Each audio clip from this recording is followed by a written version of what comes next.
Welcome to the Leaders of B2B podcast, a weekly show where we bring you interviews and in the weeds expertise with today's B2B experts and thought leaders. You can see more about today's episode and guest by visiting our website at leadersofb2b.com. This episode is brought to you by Content Allies. We help B2B companies launch revenue-generating podcasts. We schedule interviews between you and your ideal prospects and strategic partners. You show up for engaging conversations, we handle everything else. Ready to build a podcast that grows your business in just 1 hour per week? Reach out to us at contentallies.com.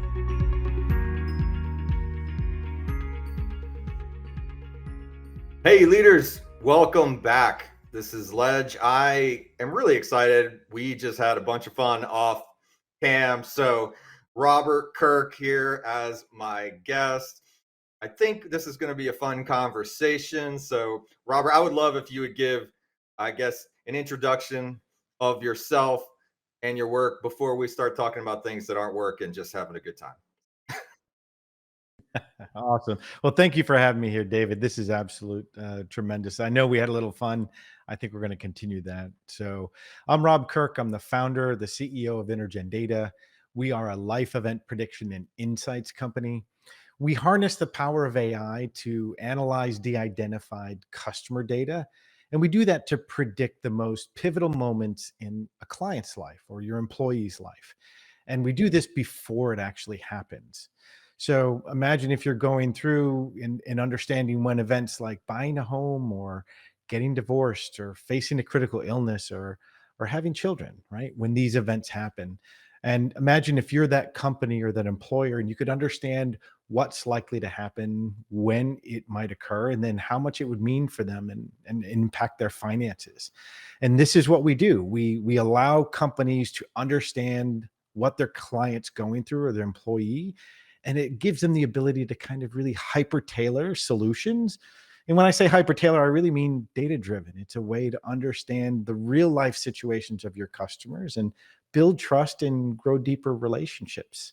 That's who we are, and that's what we do. I mean, I have to get into, like that sounds, sort of magical. And then, the first thing I know you have in the marketing is like, hey, it's not PII. Like we actually don't know things about, we don't store your data, sort of it's anonymized and all those things. And I guess that caveat, I imagine, comes up a lot where you kind of go like, need to remove the creepy factor, need to keep the amazing magical prediction factor. So like how in God's name does that work? So I would say we pick up the magic 8 ball and right. shake it, but I'd be joking, right? No. So it's really about, it's math, it's data science. What we do is, and we've been doing machine learning since 2014. So what we're doing is we're just taking the number of people. Let's do something simple like births. So people have births and you go to a hospital and you give birth. At that point, you realize one thing. You're going to fill out a lot of paperwork. When you go in, you're going to fill out paperwork for the hospital, and they're going to tell you and ask you, okay, who's the father, who's the mother, what's the race, what's the gender, all of this data, what insurance do you have, what is your job, where do you live? So all of that data is public. Now, it's hard to get to, but once you get to it, you can start to realize, okay, let me look at everything. So you get a big giant bell curve of all of the people that have given birth. That's male and female. Now, what happens is you say, okay, this is great. Let's take out all the males. Let's look at only the females. So you get a smaller bell curve. Then you say, well, my wife is Asian, another smaller bell curve. She's Korean, another smaller bell curve. So what we're doing is we're looking to find the smallest cohort of data. And then we look back 1, 2, 3, 5, 20, 50, whatever years back to say, okay, when did they have their children? Now, that gives you the age of a first, second, third child. But we also know that there's two people in a relationship, so the spouse plays a role. So we look at, okay, well, when do the men typically have or have their children, right? So at that point, you're able to overlay men and women together and see, because men want to have children different times of their lives than women. So at this point, you start to see the relationship, who influences whom. But there's also the socioeconomic. So does their education play a role? Does their income play a role? Does where they live play a role? Does what they do play a role? And the answer is yes. All of that plays a role. So we correlate all of that data together to say, hey, I'm Native American Indian, my wife is Korean. We have, and they're likely to have children at X, Y, and Z. And we actually did. So we were pretty normal at that point, pretty average. So at a high level, that's a description of kind of what we do. We just do it for 94 other things in Right. addition Right. to Those are called having children. dimensions. Is that right? And you can overlay dimensions and kind of come up with, basically, if you just have enough data, it's pretty predictive then of particular major events. And that's Yeah. fascinating. And of course, I see that the company can have major impacts in healthcare, financial services. Insurance must just absolutely love you. It's not based on actuarial tables and predictions across, just like two dimensions, but you can basically say, like, all kinds of things, that happen there.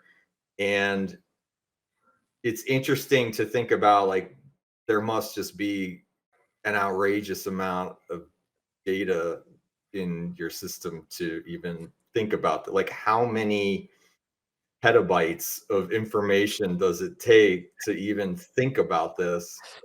And I guess technology, in a sense, is catching up now. Like, or at least the zeitgeist is catching up, because nobody was talking about AI in 2014. I guess it was big data, and then it was machine learning, and then it's all of a sudden, oh, AI is a thing. So, let's call it that. But I mean, you're way back, and where storing petabytes of data was probably rather expensive.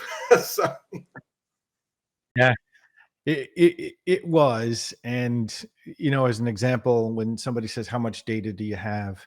all of it. Well, there's a couple of no, no, that's actually one of the answers. When we say we have the census data, and they say, well, what do you have? We All of it, going back to Yeah. 1700, we can Mhm. all of it. So that's a really important part, is the more data you have. Machine learning, any type of artificial intelligence system, is really hungry for data. And yeah, we have to store it. I mean, it's great when you tell people to think. It's hard to imagine what a petabyte is. It's hard to imagine these numbers. And one of the things I'll say is, when people ask, it's easy to think in Excel. So we tell people, okay, look, there's 42,000 zip codes, and then there's the zip 4. So my address is 75098-8104. If you add those 4 on there, there's 45 million. So think 45 million rows, and then think 45,000 columns of additional data. And that's what we have. That's what we use to give you answers. So not all of it, by the way, because you can't Right, consume all of right. it. Yeah. I mean, I guess it's certainly gotten much more powerful over time. I'm imagining, now you see these, beautiful videos of, 150 rows of NVIDIA processors, just happily crunching data and burning, godly amounts of fuel, but or whatever it is. But, I mean, you have amazing engineering challenges that along with, sort of like, you can ultimately solve a business challenge having gotten over massive sort of engineering challenges. So, I mean, what was that process like, as a business? Because it's easy for everybody to go like, oh, I use AI now, but just talking about, like, building the thing, starting back in Yeah. 2014, it's got to be a hell of a story. So,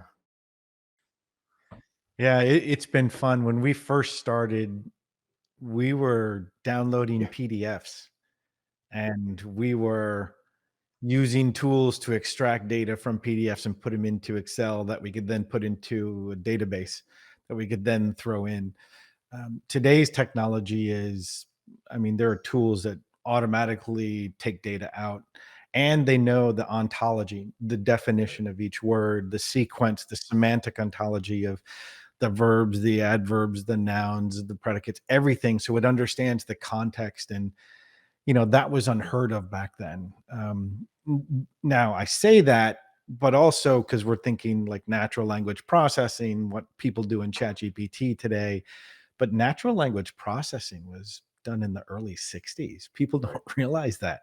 This is not new, this is math.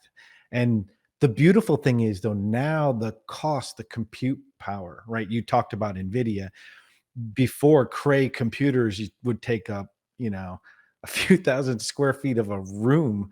Now I have more processing power on my iPhone than, or on my watch, than most of the tools going back 10, 20 years ago. And it's absolutely amazing. That's what's led to basically the exponential growth of what we do today. And it's also made things cheaper. And that's why this can be done today. So we're really excited about it. But man, it was not fun back in 2014. I was reading tons and tons of PDFs just to realize, oh, I got to throw that one away and Right, start over right, again. yeah, Right. exactly.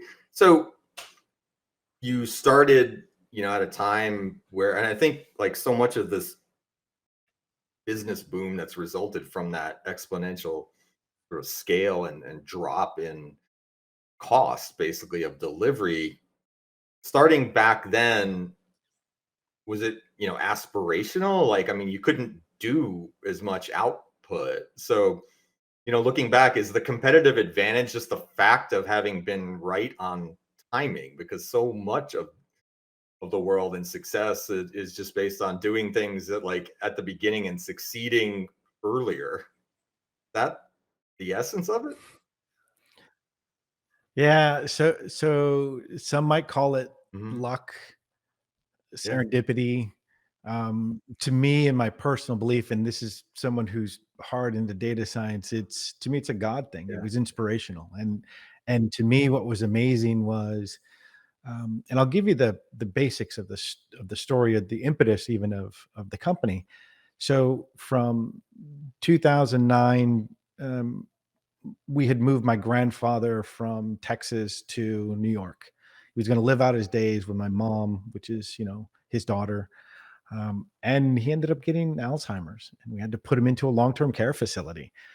What we didn't realize at the time was that it was $14,400 a month, and that he was going to stay there for 4 years. So if you total that up, that's almost $700,000. So we were not prepared emotionally. We weren't prepared physically. We weren't prepared financially or legally. I mean, there's certain trusts you need to set up ahead of time. There's certain things you need to do legally to make sure you're prepared. We weren't. And I saw us make a bunch of mistakes. And at the time, I was chief information officer of about a top 40 broker dealer, First Global, by the way. And I sat there and I said, well, who's worse than me? I'm developing tech, I'm deploying tech. We're teaching CPAs how to become advisors and do wealth management. We're doing the wealth management for them, retirement and estate planning and estate lawyers. And I couldn't help them. And it just, you know, it was the Simon Yeah. Sinek. Why? Why? Why didn't I think of this? Why didn't anyone tell me to think of this? And all the smart people I knew, it was, well, first it was, what good are you? Then it was, well, wait, I'm giving them the technology. What good am I? And the bottom line question was that all of the tools and technology are what we consider point in time. So they're only as good as, well, David, if you're my advisor, if you ever pick up the phone and say, hey, can you tell me when you plan to get cancer so I can put it into your financial plan? No, right? You don't want to have the conversation. I don't want to have the conversation. I always think that we're invincible Mhm. until we're not. And that's the downside, is people don't plan for bad things to happen. So I looked at all of the tools and I realized none of them were using data. There was a big gap. No one said, well, wait a minute, at the age of 90, you should have started thinking about these things. And in fact, you should have told me at 85. You should have told me at 80. So I started asking, well, can I find enough data to tell me when something typically happens? And then do I have enough data to say it's probable? And if it's probable, can I make it statistical? If I can make it statistical, I can throw more science. And then guess what? We're not predictive. So that's what we did. That was the path, but it was from a life event. It was from me not being able to help my grandfather or my parents. And I don't want people to go through that. I want people to understand, yes, you can think of these things, but you don't want to run through. You said something earlier about the creepiness, right? You don't want to tell somebody, hey, I ran you through our system. We think you're going to die in 7.26 years. You're going to die of cancer, and here's how much it's going to cost you. No. How about just telling people, hey, people like Right. you tend to Right. go through these things. Does that concern you? Let's talk about it. Let's see, right? Do it in a gentler way, because computers are not empathetic, people are. And that's the power of advice. That's the Right, power of right, people. right. Yeah, you just give me like a Black Mirror episode where, my Facebook would tell me that, hey, listen, you should post some more memories because, things aren't going to go well the next year, right?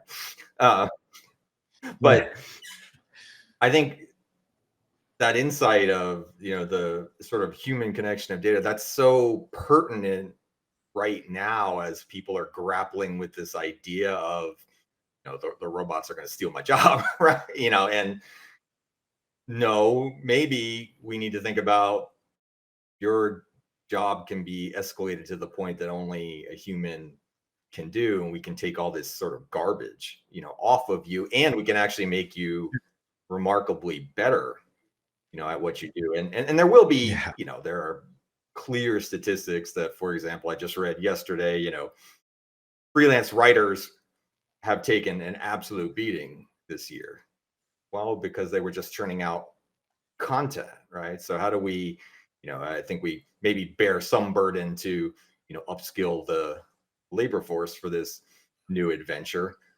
But I personally have, and having been now professional through the, .com boom and the mobile device boom and, all these things, I've never seen something move this fast into, the workforce as generative AI, and availability of it, such that it wasn't just locked in a vault for, scientists. I know you guys all think that this is, just like, well, duh, you guys should have caught up a long time ago. But the general availability is really, really impactful. I'm working on a course content that, of course, had taken me forever, should have been done 8 months ago. And I'm just like, I'm going to need to revise all of this because I didn't even say the word AI. It's just, it's shocking the pace of change. How, how has the last year landed for you as a professional who's kind of, steeped in this, a scientist and data and math? And, it's like, the zeitgeist catching up. Like, I mean, what's that been like? I've been asking a lot of professionals who have, similar sort of, yeah, we were doing this 14 years ago or whatever, So So it's a mixed bag of emotions. It is at the end of every night, it is such a blessing to be in the right place at the right time. 4 years ago, 3 years ago, 5 years ago, 7 years ago, it was not the right place at the right, right time. It was lone man on beach on island right. with no one near, Talking and to no a one volleyball. cared. Yeah, right. And that's probably I should get one and put a volleyball up there. But yeah, I mean, if we think about the what we go through, the ebbs and flows, right? The flotsam and jetsam and all the things that come in. Think about it this way. It's ultimately how we as people are. If you go back, oh well, when I was in high school, the TI calculator was the greatest thing since sliced bread. And I still have And mine, those and of it's us who are amazing. nerdy And enough to people are like, "Oh, program our math test into the thing ahead of time, yeah, yes, yeah, I might know about that. I heard about that. Right, you read right. it somewhere, right?" So, absolutely, and that was gonna destroy the world, and, cassette tapes were gonna destroy the world, and the iPod was gonna destroy the world, and, the fax machine, and the computers, and then the internet, and everything was gonna destroy the world. So, if everything destroys the world, the good part is we're already there. So, let's come to the basis that some of these jobs are gonna change, absolutely. They're gonna move to point A to point B. but I'm actually happy. I don't have to go calculate cosine and sine to do stuff that the computer Right. does it for me. And my role has changed. Think of an advisor. An advisor used to have to go and collect paperwork from people and collect, oh, I need a copy of your financial statement. I need a copy of your bank. I need a copy of this. And I need now you don't need to do that. It's all data driven. So now it can be, oh, connect here. Here's an API, connects, boom, pulls in the data. And they don't have to go through and start to put in their own asset allocation models and then run the math through it and manually calculate it. It's all done. So we've been moving there. I think the the place where people get concerned is because they're not sure how it's going to affect them, but they're also looking at, oh, I might have to change. I might have to do something differently. Well, we change every day. Right. We learn every day. And moving to the next spot, what I do, as an example, predicting life events, you and I can get together and we can do this for my family. You and I Right. can sit down individually and start to think about all the things that could happen and when, and we could probably plot out a pretty decent life path of all Sure. the events happening, but we can't do that over a million customers. We can't do that over a million people. So we formulaically put it into analytics, embed capabilities.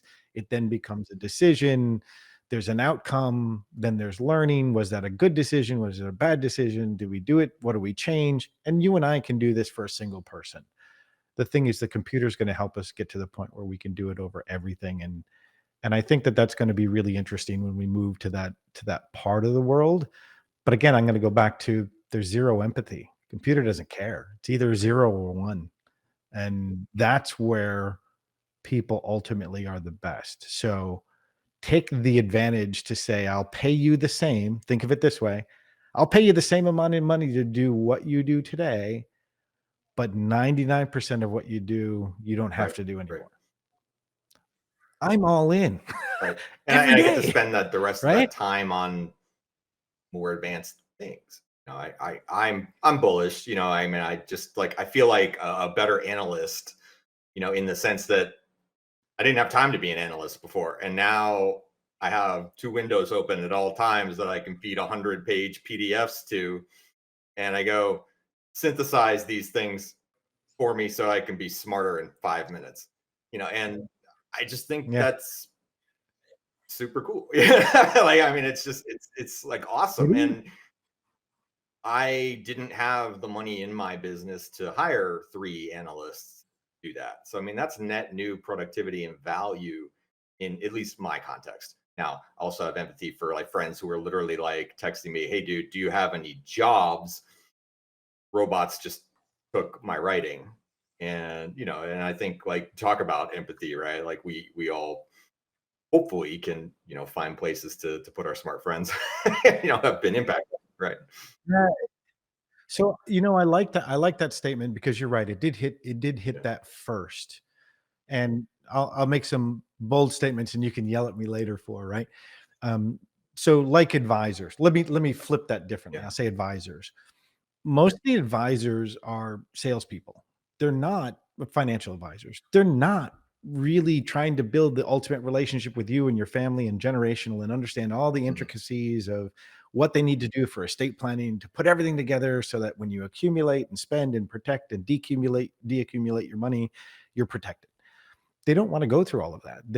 We as humans typically don't operate at 100%. We operate at Right. 52%. We want to do a little bit more than the average, but we can't get there. I say that because if I look and I plotted my entire life out and I've run myself in my system and I'm pretty average, you know, in a few different places, I'm a tiny bit better, but I'm I not have that achieved 1%. peak normal. And I say that Yeah. I I wanna be middle Right, right, management, right. that TV commercial. So, the way I look at it is how can I reskill what I do? So those same people who are asking, "Hey, do you have a job?"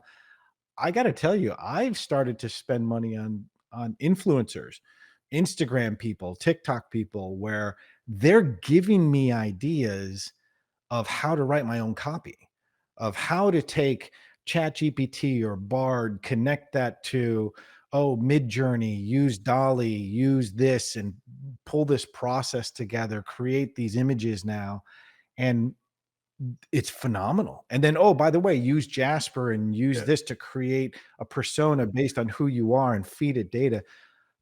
That's massive. It's taken everything that I have in my brain and started to suck it out so that it can actually help me the way I Yeah. want to help me. Now, if that person writing copy could help me go through that, or that person could say, not only will I write the copy, I'm going to upskill and then learn how to take that and use to create a video, text to images, put that together for you. Let's create you a marketing campaign for you. Let's put it into Munch.ai and take a 20-minute video and drop it into 10 2-minute videos and then use repurpose to send it out to 30 different places automatically and reply or instantly to come back and answer people. Oh my God, you're building a massive business. You're worth your weight more than Right. your copy. You're 50 times more. And that's what I think the beauty is. You have to flip the coin over, and say, yes, is it potentially destruction? But sure, so was the car and the horse, right? So was the typewriter, the keyboard, the plastic keyboard, and NCR, who they're gone, right? So that's what I think we exist in. But that's the Right. opportunity. Right. And this capability that you've built, of course, it sounds like the type of thing that, I don't know, major retailer would really salivate to know about, when people are about to have a baby. In fact, that's a major case study that I forget which school. You always read about Target. Target. Yeah, Target. yeah, yeah. And, did you make the conscious choice that you were going to, at least at this point, you don't seem to address those, use cases and places. So you're in financial, you're in insurance, you're in healthcare. Are you avoiding that because of the, sort of, I don't know, maybe people don't feel good about that? No, I'm not. I'm avoiding it for the simple reason that I don't have the money to go expand into all of those areas Fair at enough. one time. So, I mean, let's just take insurance, right? We all buy insurance at some point in time. Here's the two running jokes. First running joke would be, you ask, 10 insurers, how much insurance did I need? You get back 15 answers. And then the next joke is, okay, when's the last time you spoke to your insurance agent? And you don't. It's when you buy something, you break something, or you leave. And even then, you don't talk to the guy, you just leave, right? So, and I say that lovingly because we just left an insurance company, I won't name the names, that we've been a customer of for 21 years because they basically almost tripled my price. And I haven't done anything. We haven't gotten more tickets or anything else. And I was just like, I can't do this. So if you look at insurance, there's product management, there's finance and accounting, there's back office, there's marketing, there's claims, investment management, underwriting, risk management, policy acquisition, servicing, sales and distribution.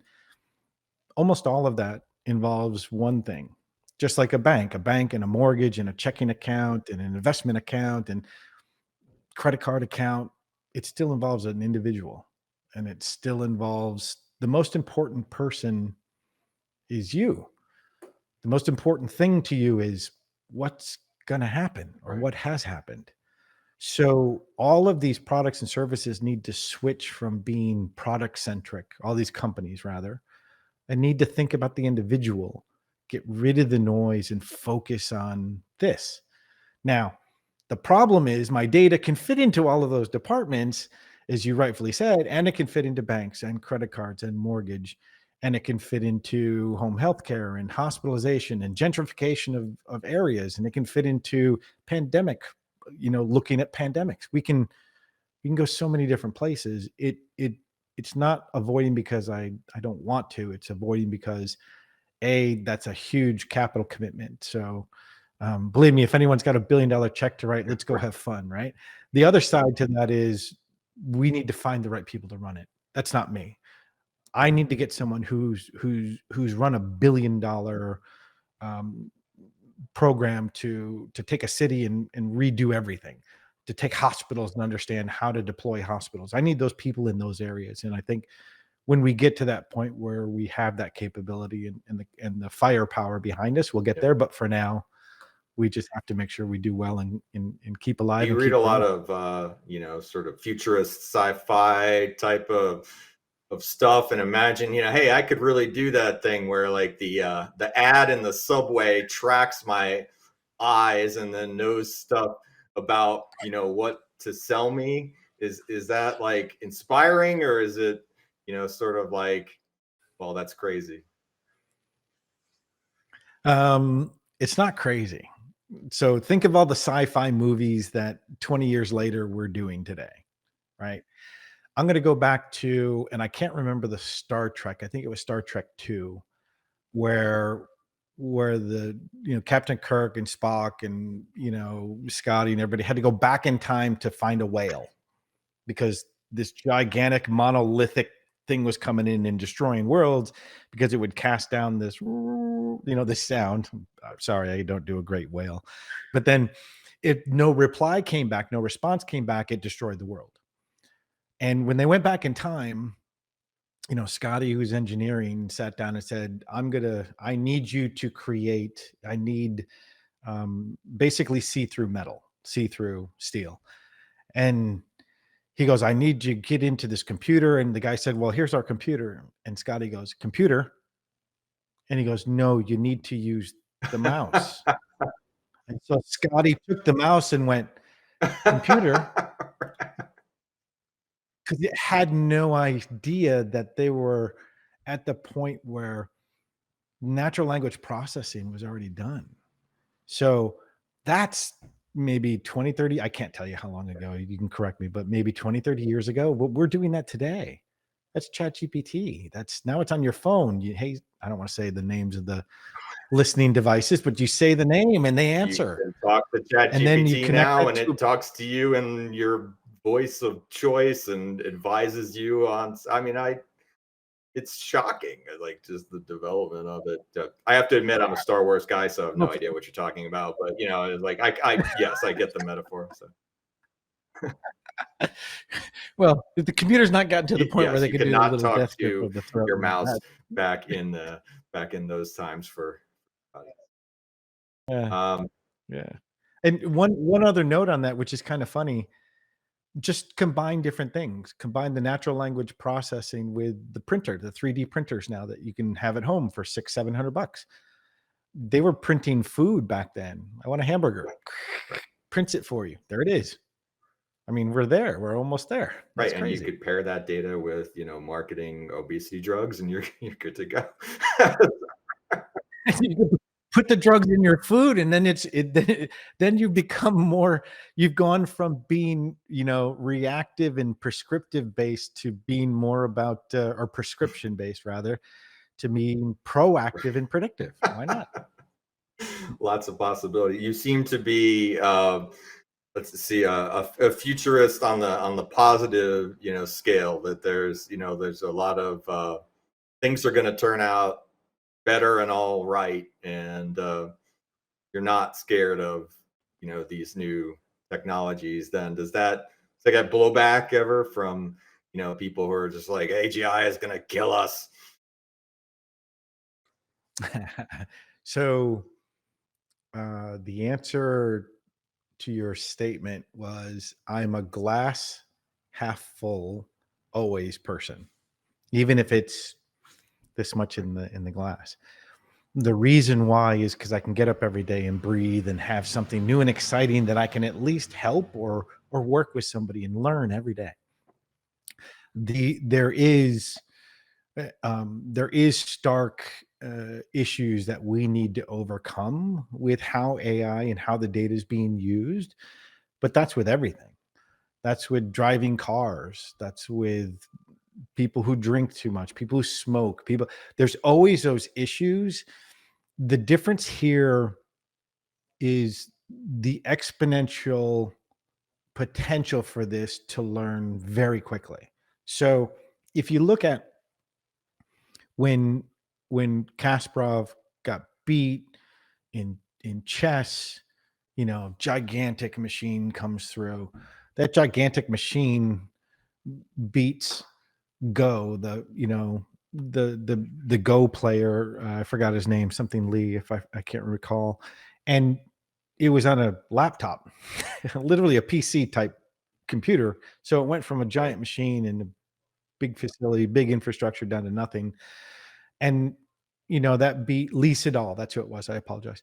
So it beat Lee Sedol, and Lee Sedol still won one game. And that AI was considered amazing. But then they created the next version of it, and it beat the previous version 100-0. It smashed it. So what we don't understand is the exponential nature, because a computer can replicate itself and play a computer. So in essence, the computer can make 1 million of itself play another million of itself and basically get 10,000 years of learning in Right. 4 And that's weeks. general And adversarial training. Is that?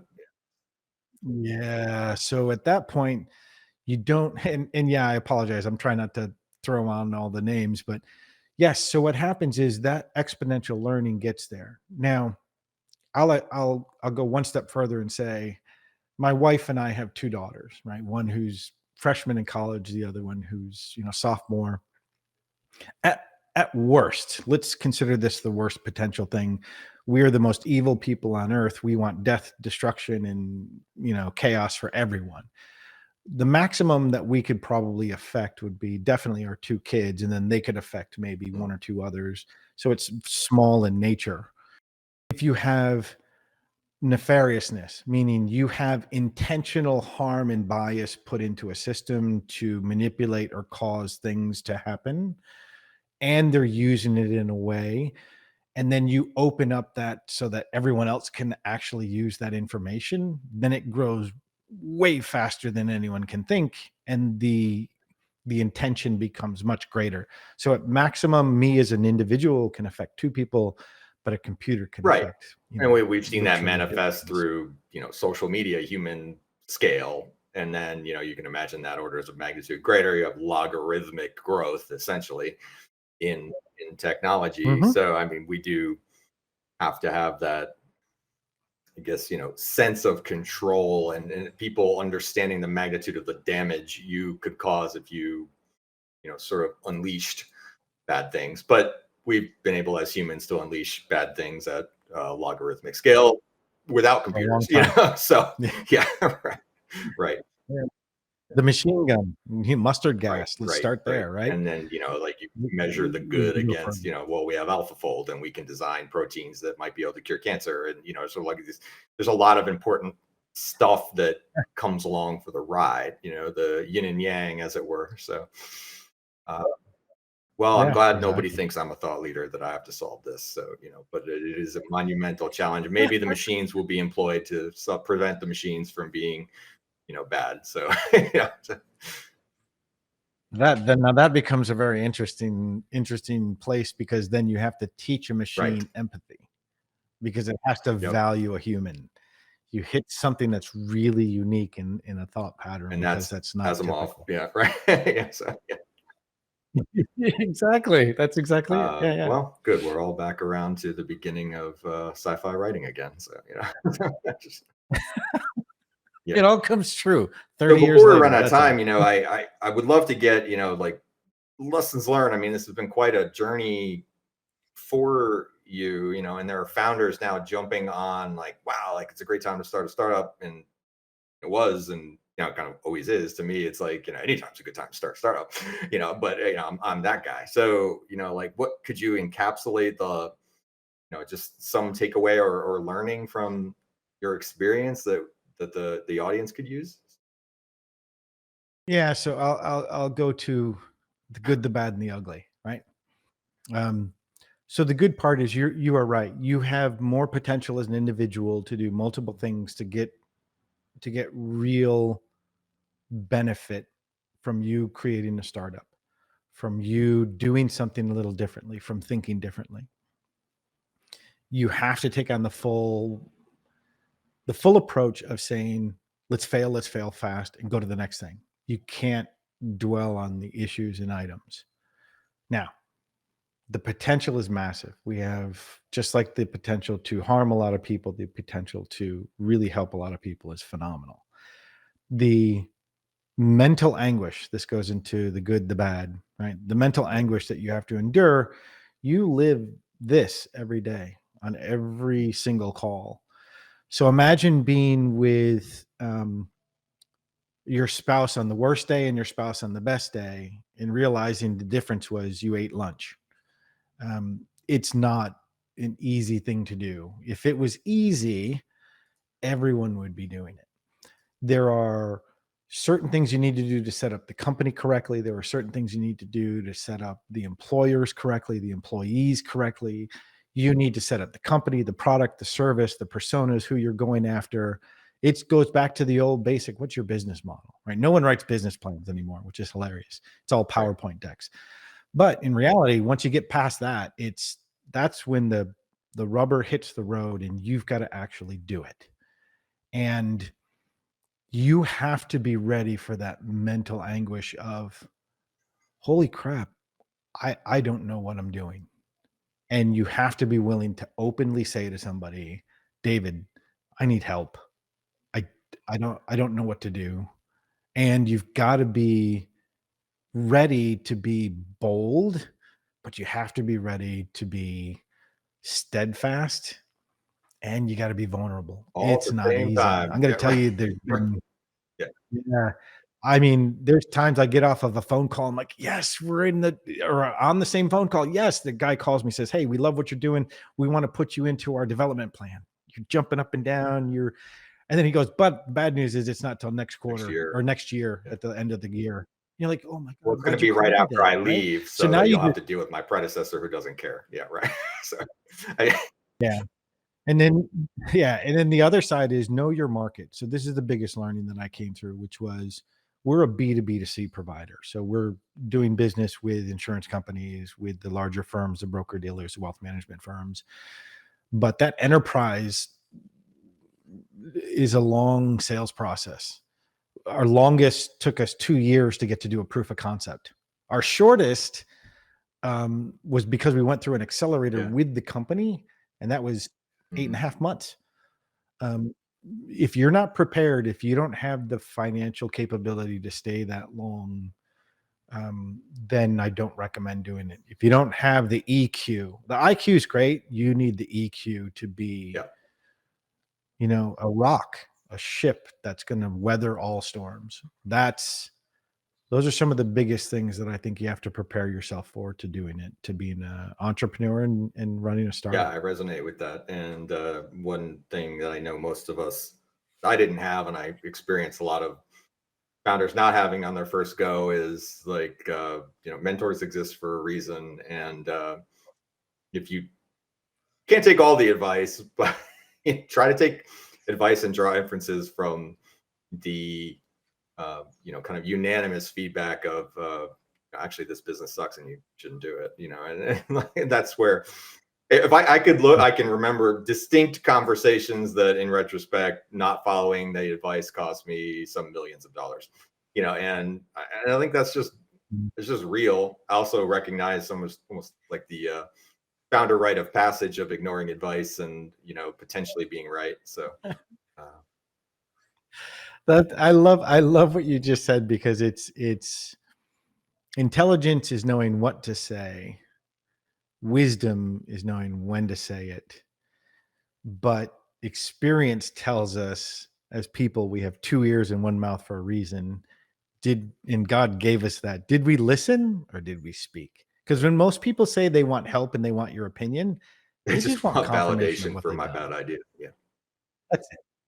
That's it. And I got you to must tell you, have been a some of the best consultant people turn because to me and, that.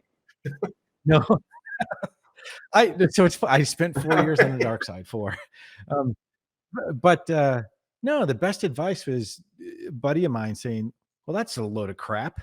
I don't, that doesn't mean, Right. what are you talking about? And Thank you for what do that you word mean? salad that you call Because the I started, elevator pitch. Yeah, right. exactly. It was. So my hat's off to everybody who wants to be an entrepreneur, but, and I always volunteer. I tell people, if you ever want to just call. And one thing I did say, which really helped me, David, was when I got to the point where I'd say, David, I need to vent. I need you to Yeah. just listen. Because as people and as what I would consider men, we want to go fix things. But it's inherent in my nature. So if you don't tell me that ahead of time, I'm going to try to fix it. I'm going to try to fix it, Right. but you have to tell me, dude, I need to vent. I need you to listen. Right. Great. I'm here. I'll grab a beer or grab some wine. Do We're you going to want sit down. advice or do you You're just going to want me to chat. listen to I'm your gonna, rant? Right. yeah. That's what it is. That's You also 100% just what it described is. marriage So success. that was, So, well done. that's what I would say. Yes, ma'am. Fair enough. Rob, so fun. I love it. I think your attitude is a blessing, and it's awesome to get these insights. And you are an infallible optimist, and that's just it's rare and special, and we should all embrace more of that. So thank you for coming out. Really, really appreciate it. Anybody who is resonating and wants to reach out, wants to, I hope, buy things from you, how do they do that? So, Well, first of all, thank you for the kind words, and to the audience out there, I guess my check right. cleared, ha ha ha. So, no, all kidding aside, feel free to reach out. You can reach me at rob@intergendata.com. Even on our website, we put our cell phone numbers. So 917 That's 680 bold, man. That's bold. 8702. Yes, I do it because we're here to help. We're here, and the only way to know is to help us understand. We need to disqualify ourselves from an opportunity just as fast as you do.